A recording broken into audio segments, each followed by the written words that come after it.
Hello dear students, today we are going to discuss the topic, the schoolboy.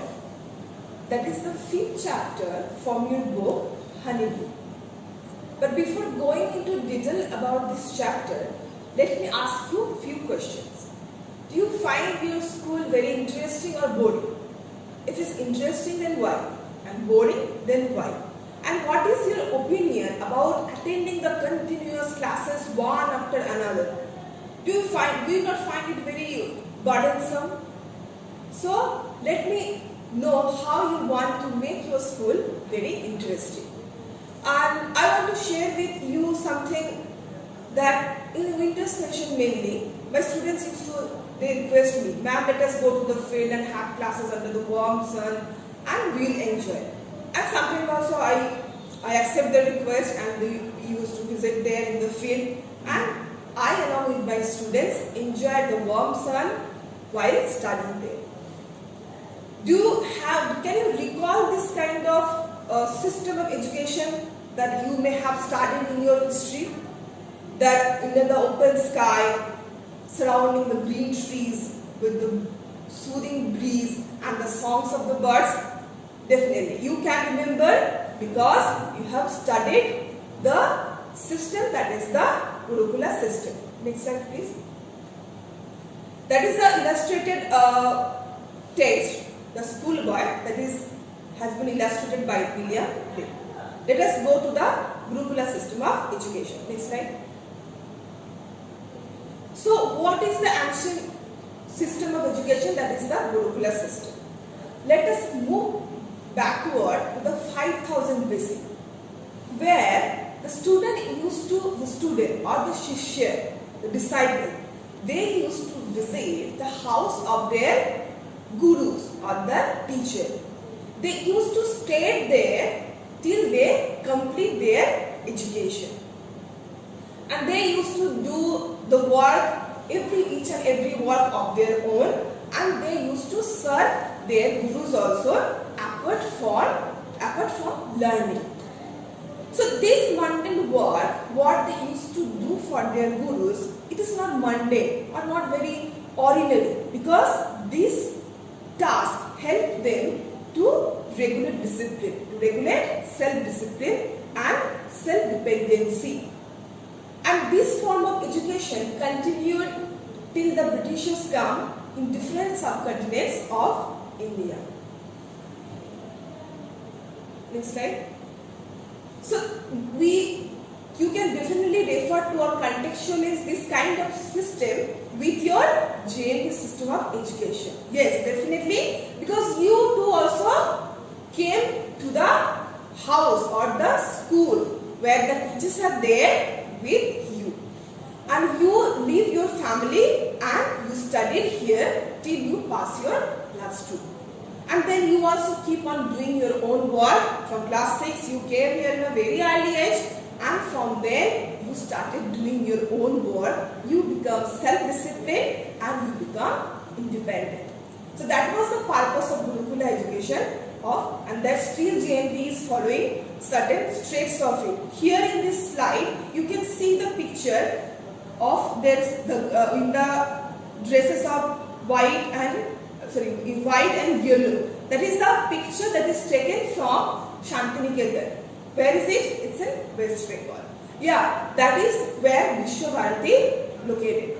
Who founded this university? Yes, the great poet and educationist Rabindranath Tagore, who also was in support of William Blake and also in view of William Blake, and he did not like the formal setup of education, confined within the 4 walls and attending classes after classes. So what he did, he founded Vishwabharati University after the model of the Gurukula system of education, where the students, you can see definitely from the picture, they used to sit under the warm sun, and the trees are there, the teacher is there, the board is there, and they used to study. Because Rabindranath said that an overall development of the child is only possible when the child is given the total freedom. So that is how he created, how he studied, and he would be able to generate the fresh ideas. There is also a picture I shared with you that I was was attending the classes in the green field with my students. Here. Next slide. So now we are coming to this slide, and this will be a brief introduction about the poet, that is William Blake. William Blake was a very famous romantic poet. He was not only a poet, he was a painter, he was an engraver, and he was an educationist also. And his great contribution towards the field of literature, especially in poetry, are the true greatest collection of all time, that are the songs of innocence and the songs of experience. The book, the chapter, the school boy, has been taken from the collection of the poems, the songs of experience. Next slide, please. What are the specific objectives of this study? Definitely, because we here want to know about the gap, the similarity, or the differences between the practical mode of education and the theoristic way of education. What are the gaps there? Because we think that nowadays education, it is more based on the theory. Hardly we attempt for any practical things. And it is only the mugging up of the information and storing of dry information in your head in order to participate in the rat race to score 90%. And what is the use of it? We hardly learn any life skills out of it. We are very learned, we are very intellectual, and that is certified by our results. But when it comes to the practical way or practical cope up with the real life or facing the difficulties of real life, we become helpless. It is not only I will not make responsible the students only. The education sector is also responsible for this kind of learning, this kind of learning among the students. So we definitely know the differences through this poem, that is the school poem. Next slide. This is the first stanza. As you can see, it's written at the beginning of your text. You also can see the schoolboy in the poem is not a happy child. What makes him unhappy? Why does he compare himself to a bird that lives in a cage or a plant that withers when it should blossom? You read the first stanza along with me. I love to rise in a summer morn when the birds sing on every tree. The distant huntsman winds his horn, and the skylar sings with me. Oh, what sweet company! So definitely, the first stanza of the poem starts with a very fresh mood of the speaker.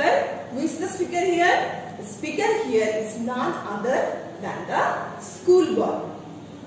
So he rises up in the early morning and he enjoys the summer morn very much. As you can see from the first picture, that we will also find this very interesting one. That what happens? That in the summer morning, when the birds sing in every tree. Why the summer morning is so interesting? Because when you wake up, then you can, you can listen the sweet song of the birds from each and every tree. The distant huntsman winds his horn. What is the meaning of the word distant? That is far away. Huntsman is the hunter. Winds is the verb here, and that means blow. Blow his horn. You can see from the picture that a huntsman from the far away, he is blowing his horn in order to announce that he is going to hunt. And the skylar is the very famous very noted bird, and it's noted for its singing only. There are several numerous poems that is written on the song of the skylar, of the greatest poets of all times. So the voice or the singing of the skylar is so soothing that the boy also sings along with the skylar. And that's why he said, oh, what sweet company.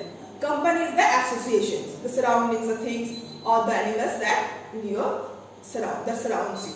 So the boy enjoys very much in the sweet association of the birds, of the breeze, of the morning, and the blowing of the horn. Next slide, please. Here I have just illustrated the vocabulary and the rhyme scheme. We will see The rhyme scheme of the poem is A, B, A, B, B. Next slide. Okay, now we are coming to the second stanza. Read along with me. But to go to school in a summer morn, oh, it drives all joy away. Under a cruel eye outward, little ones spend the day in shine and dismay. You can definitely see in the second stanza how the mood of the schoolboy and the tune of the poem take a drastic change in comparison to the previous stanza. Why it is a drastic change? Why it is a drastic change of the mood of the boy? Because what he is explaining in the second stanza, he is saying, but to go to a school in a summer morn. But when you are enjoying this lovely morning of the summer, at the same time, you are compelled to go to the school. Leaving the sweet company, you are compelled to go to the school and attend the classes, being confined within the four walls and continuous study and study. Okay? It drives all joy away. So it takes all the joy. The joy that he was enjoying in the first stanza, it drives and takes all the joy away when the boy he goes to school. Under a cruel eye outward.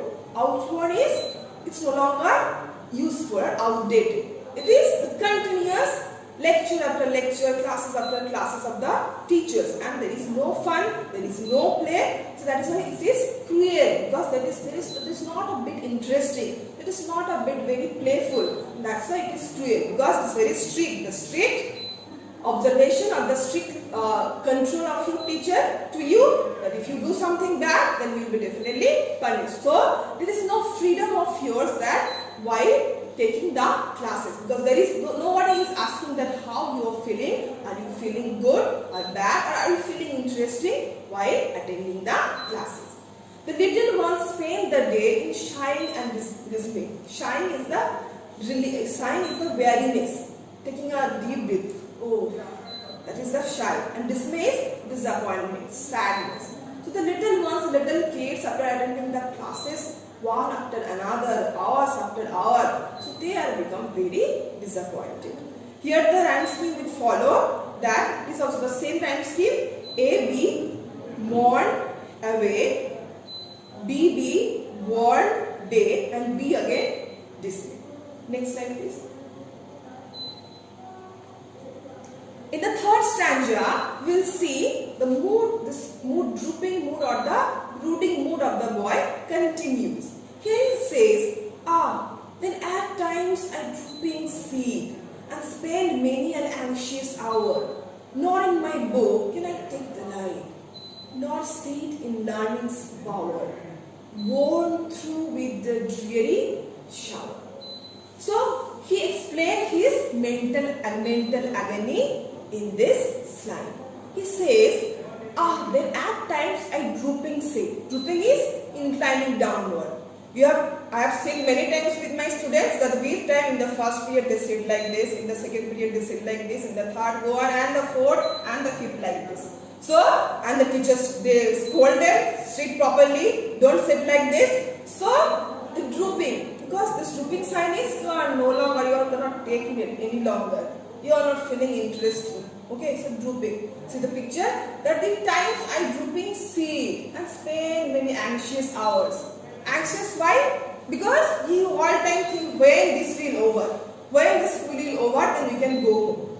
Because you have noticed along with your friends that when the final bell of the school rang, then you all start rushing. As if the school gate will be closed and you can no longer you can move. So you started running and jumping. Oh, that is the end of the anxious hour. Definitely, yes. Nor in my book can I take delight. The boy cannot find any interesting thing while in the printed languages of the books or the dry lectures that is delivered by the teachers. Why? Nor sit in learning's bower. It is not, see children, it is not that the boy does not want to study. The boy does not feel like studying. It's all time play and no study. It is not that. The boy does not hate the study, but the setup of education. That is the system of the school. Because not sit in learning's bower. What is the meaning of the word bower is here? That is a shelter. As you see, the meaning is written there. In a garden made with the tree boughs and vines twined together. You see the picture, the bower here. So that is a natural gate, a natural shelter. It is not the artificial one or made out of the concrete cements of the cement walls. It is the natural one, a spontaneous one. So here the learning process. You see, children, that is the metaphorical use of the language employed by William Blake. He said that while studying in the school, it is not the natural process or the spontaneous process of learning, because it is not the natural center. The school, the confined walls, that is not the natural center or natural source of learning. Worn through with the dreary shower. Worn means you get tired with the dry shower of the information. Yes, because in today's education system, the knowledge has been replaced by the storing up of the information. There is no delight in learning. It's only marking up and then vomit in your exam. So there is no learning. It is only just a mechanical process. Next slide, please. The rhyme scheme also same in the stanza. Now we are coming to the fourth stanza. Here the poet has used the metaphor of a caged bird with the bird. You will see the comparison. I think you definitely know, you come across the figures of speech metaphor, because metaphor is the comparison, implicit comparison between two dissimilar things. Here you see in the fourth stanza, it goes on like this. How can the bird that is born for joy sit in a cage and sing? How can a child, when fears annoy, but droop his tender wing and forget his youthful spring? So here the boy asks the question to the readers, to the parents, to the system of education. How can a bird that is born for joy sit in a cage and sing? So a bird definitely, because whenever we try to talk about freedom, we refer to the bird. Why? Because it is so free. The wings are there, this freedom. Its place is the open sky. Its place not in the cage to be confined. It may be very decorative for you to see the bird and let him sing and to be entertained by, but the cage is not the place for the bird. If it doesn't have any freedom, what is the purpose of its wings then? If it cannot fly, if it cannot taste the freedom in the sky, then what is the purpose of having the wings? It is as if someone has cut his wings and put it into the cage. How can a child when fears annoy? So in the same way, see children, that the schoolboy has compared himself. That when a schoolboy, when the child, if his fears is all time scared, all time irritated, okay, this study, that study, and how you have to do this and how you have to participate there. So, but droop his tender wing. In the process of mechanical education, in the process of formal setup of education, the wings, the free wings of the boy, here the wings means the free ideas, the fresh energy of the boy that drooped, that cut down, that inclined downward, because it is not given the freedom. The boy is not given the freedom to act in his own way, to enjoy his own task, to enjoy his study and forget his youthful spring. Because when the bird is in the cage and when the boy is not given freedom, the two similar things, and that definitely is helpful, at all helpful for their development. So here you can see the metaphor, the bird that is born for joy sit in a cage and sing, that has been compared with the boy who is compelled to go to the school. Here the rhyme scheme is the same, the rhyme scheme follows A, B, A, B, B. Next slide please. Okay. Now in the fifth stanza, there is a very significant slide, as I have seen I have showed the picture in the background. Then in the fifth stanza, the boy, he says, "Oh father and mother, if birds are nipped and blossoms blown away, and if the tender plants are stripped of their joy in the springing day by sorrow and care's dismay. So now the boy, he is requesting to his parents, to the readers. It's his appeal to the parents. He wants to make them understand. He wants to make them understand his mental condition, his mental agony. What he says, and he also, again, the poet has also used the metaphor here to highlight the mental agony of the schoolboy. Here the boy says, "O father and mother, if birds are nipped and blossoms blown away." What is the meaning of the word nip? That is to destroy something at the very beginning of it. Bird is a small part, that is the before the blossom, there is the bud, and then it turns out to blossom. Nip is, I said, right, to destroy something at the very beginning. If the little bird that has been destroyed, you just take it out from the tree, and then can it blossom? No, it cannot blossom. It is the before blossoming, the journey of before blossoming into a flower, it has been destroyed. Then the boy keeps on saying, "And if the tender plants are stripped of their joy in the springing day by sorrow and care's dismay." Stripped is making bare, making naked. So tender, soft, delicate plants, the small one, the delicate plants. When in the time of the spring, it is the time for the development or the growth of the little plant. So in such a springing time, when the plant should grow, at that time, if the leaves and everything that is a bit stripped in order to make it bare, then how it can grow? It can never grow. It can never grow to be a full plant, and that will be the death or the destruction of the tender plant bare.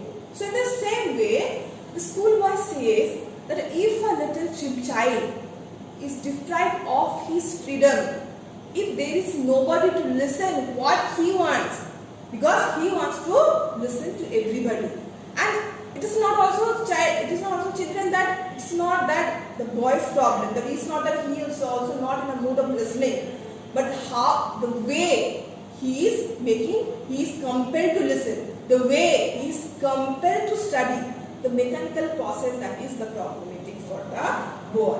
He does not find the spontaneous one, the natural process to be engaged in.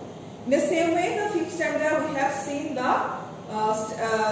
rhyme scheme, that is A, B, B, and the metaphor that has been used. I have already told you that the tender planet with the boy and the bird with the bird that has been destroyed, it has been compared with the boy who is compared to go to school. Next stanza. So now the sixth stanza and the final one, that ends with a rhetorical question. It is projected towards the readers and towards the teachers and the system of education. That he says, or he asks, the boy asks, "How shall the summer arise in joy, or the summer fruits appear?" So summer is the time when you see all the fruits, the rainbow of fruits. As I have shown you in the picture, that is the rainbow of different juicy fruits, and that is the time of the summer, when it is the development of the fruits that has become very juicy. So if in such a summer, if the summer arises in joy, or the summer fruits appear, if the summer is itself unhappy, if the summer is not the summer that it should be, then how it will bring the juicy fruits? Because it is a natural process. You keep on putting the pesticide there and you keep on destroying the environment, then how can you expect that the nature will produce the same thing as it used to do in the long time? Because you are killing the nature.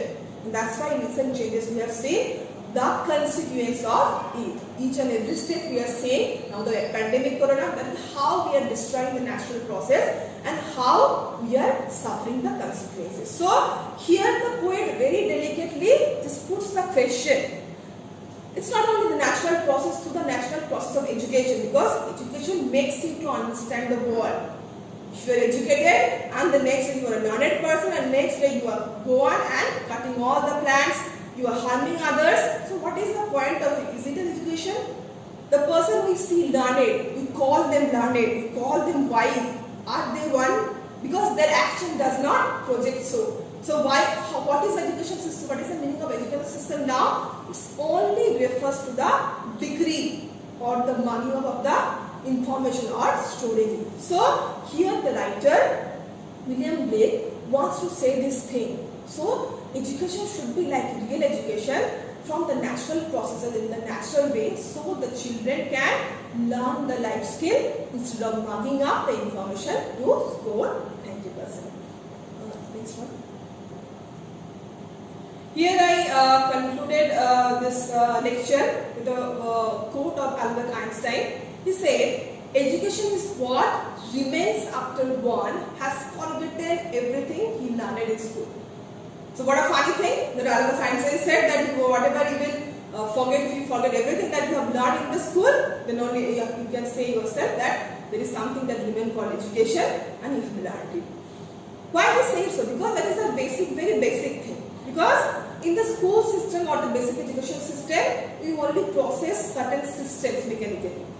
But when we finally apply it, what is the final challenge? When we face the real world. Because the theory that you read in your books and when you face the challenges in your practical life, that is the real education. He is not discarding the fact that theory doesn't matter, but definitely theory matters. But the more important thing is how you are going to face the practical world, how you are going to face the practical challenges without giving up. So that is what the education is, and how the life skills, your natural process of learning that teaches you what education and how you are going to enjoy this learning, this fruit of education while sitting in the learning bowl. Next slide. Here are a few questions I have given. These are the questions that will definitely help you to understand the chapter very clearly. The questions are like this. Why does the boy compare himself to a caged bird? Why does the boy compare himself to a plant? The boy is dissatisfied. The boy is dissatisfied with the study or the setup of the school. Explain. What message does the poet want to convey through the poem? So these are very important questions, and that will definitely help you to understand the chapter more clearly. So now I want to end the chapter. I want to acknowledge some important links. These are the links that where I have taken the images and the certain important data. The final slide, please. So I want to end this lecture with this very beautiful quote or observation of Rabindranath Tagore. He said, and for that they must be trained not to be soldiers, not to be clerks in a bank, not to be merchants, but to be the makers of their own world and their own destiny. And for that they must love all their faculties fully developed in the atmosphere of freedom. So that you can see the pictures also, that way the children are given the total freedom. They can only fully learn their destiny. They will be maker of their own destiny, and they will not turn something that they do not want to be. Whatever they will try to be, they will be the makers of their own destiny. They will not be victim of certain system of education. So definitely this chapter is, when you are reading the chapter, this stanza, you will feel it very simple, but there is a very important message that William Blake wants to convey through this poem. I hope you will go through the chapter and you will learn. Thank you, students.